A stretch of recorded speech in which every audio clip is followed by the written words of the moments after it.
अधिकार चाहो तो लड़ना सीखो, पग पर अड़ना सीखो, जीना है तो मरना सीखो।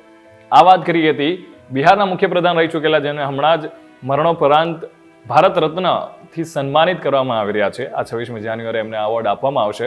વાત કરી રહ્યો છું હું કર્પૂરી ઠાકુરની. એક ખેડૂતના પુત્ર, સમાજવાદી આઇકન અને બિહારના મુખ્યપ્રધાન તરીકે 2 વાર સેવા આપી હતી.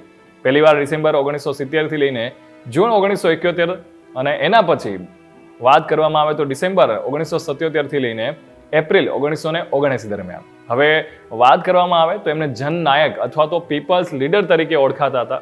ઠાકોર એક સ્વાતંત્ર્ય સેનાની હતા. 1942માં જે ભારત છોડો ચળવળ થઈ હતી એ દરમિયાન એ જેલમાં બંધ હતા અને ભારતીય રાજકારણમાં મોટા ભાગના સામાજિક ન્યાય મુદ્દાના આર્કિટેક્ટ તરીકે એને જોવામાં આવે છે. એઓ કટોકટી વિરોધી ચળવળના પણ એક મહત્વના ભાગ હતા.